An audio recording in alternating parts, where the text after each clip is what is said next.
Alright, so this is a review of this power station. Comes with a 4 USB-A input, no USB-C. Has a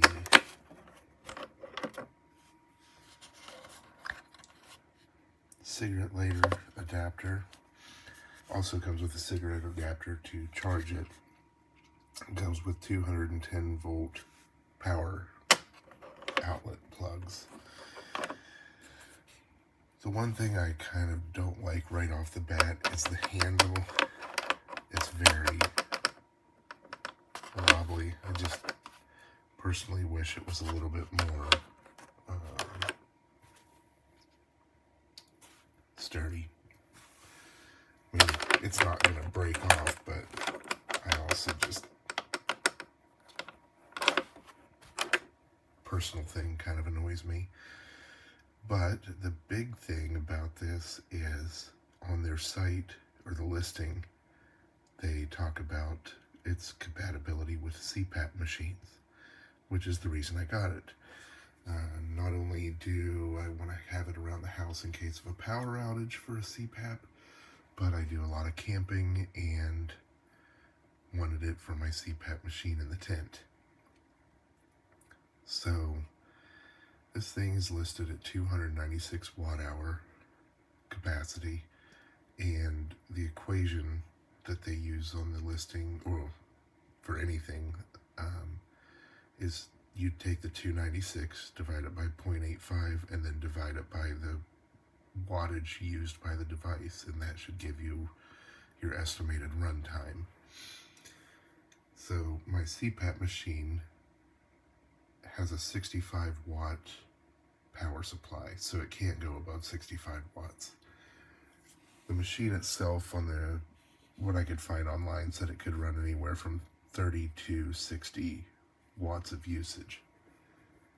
Of course, there's a big difference in power consumption when you consider what levels your humidifier is set to, because it's a heater, and heaters use a lot of electricity.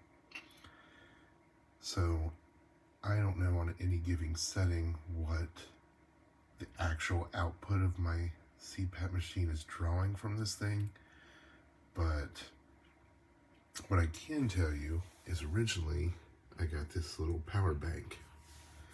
Big difference between a power bank and a power station is the power bank is just a battery. The power station has an inverter in it so that you can use solar panels, and it regulates the voltage input for the device. I think it says it can do anywhere from a 60 to 120 watt solar panel, and I have a 100 watt solar panel. But where I have the problem is this smaller, quieter power bank with the exact same settings ran my CPAP machine. I was able to sleep in my tent, get a full night's sleep, wake up refreshed. Run time was about 7 hours and 50 minutes, or 8 hours and 15 minutes. I usually woke up with about 10 to 15% battery capacity left on the power bank. With this guy, with the same settings, because I don't usually adjust them, I do have the humidifier on, but I have it turned down low. I can't go completely without it. I dry out too much in the night. But with the exact same settings, I get roughly 8 hours of continual use with the power bank. At 5 hours and 50 minutes, the first time I tried it, it shut off, battery depleted, the machine quit working, and that of course woke me up. So as far as disadvantages over what I already had, it first of all doesn't run nearly as long. Under 6 hours just isn't enough time to make it through a night's sleep. Yes, there are nights where I only sleep 5 hours, and most nights I sleep a good 7 to 8 hours.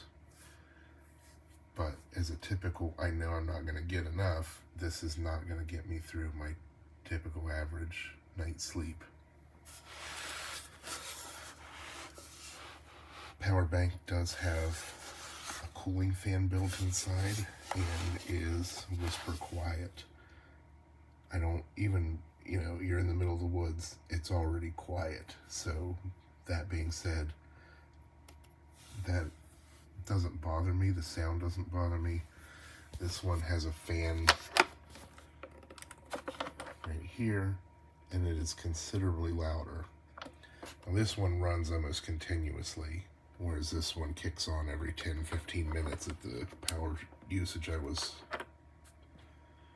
consuming. And once I'm asleep, I'm a hard sleeper, it's not going to wake me up. But when it's perfectly quiet outside and this thing's kicking on, it can make it difficult to fall asleep for me. So overall, I feel a little cheated. I got this specifically because I could plug my solar panel into it instead of having to recharge it with a power supply every day. And whatever the ability to charge it 15 different ways as opposed to one way doesn't matter if I can't get the expected usage out of it that I was planning on. If I was running at 50 watts, if the machine could potentially run between 30 and 60, if I'm running at 50 watts, which is the example they give on the listing, it says it would run for roughly 5 hours. But if I was running at 30 watts, which is the low end, I should get 8 hours and 30 minutes. But proof is in the pudding that with this 296 and this 296, I'm getting an extra 2.5, 3 hours of sleep off one charge, which is considerably a big deal, considering that's the sole purpose I got it for. So I guess my tent has some lights. I might just plug the lights into this thing. It's an awful expensive power option just to turn on some lights in the tent. But at this point, what else am I going to use it for? Because it's not going to work for the CPAP machine that I originally purchased it to pair with. Alright, I bought this in July, right? And I have a bougie, I think is the name of the refrigerator, 23 quarts. It's only 12 volts, alright? And this is supposedly 500 watts. No, not really. I also have a Jackery, is 2.95, I think it is. The equation, like people said, it doesn't match what they said that it does. I tried to turn on my fridge, 23 quart bougie RV. It has this little gadget here, my Jackery, right next to it. Hold on a minute. This one, and it charged, and it was, I never turned it off for 3 days. And this one, the only thing it did was just charging phones, and the battery didn't last, not even only cell phones. Okay, and this one was the Jackery was charging my bougie RV, 23 quarts without no problem. 3 days, and when I came back home, it was in 40%, and it was on and off. It was on all for those 3 days without no charge, and I don't have no panels. This one with few phones didn't even turn on my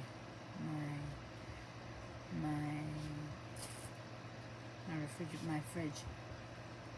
I'm very disappointed, and my time to return it, it's so sad that I can't. So I ordered a bigger one. That's another Jackery. I camp a lot. Here's one. Sorry, you piece of crap. Talking about you. You are the best. You're the bomb.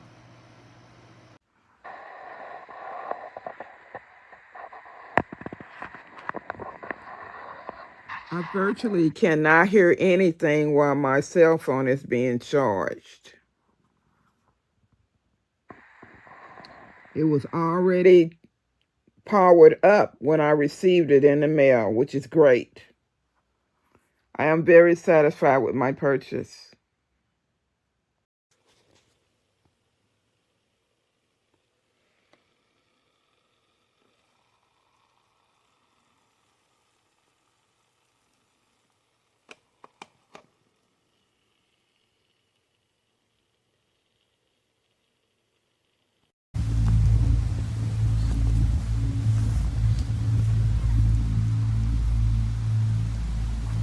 Get over here.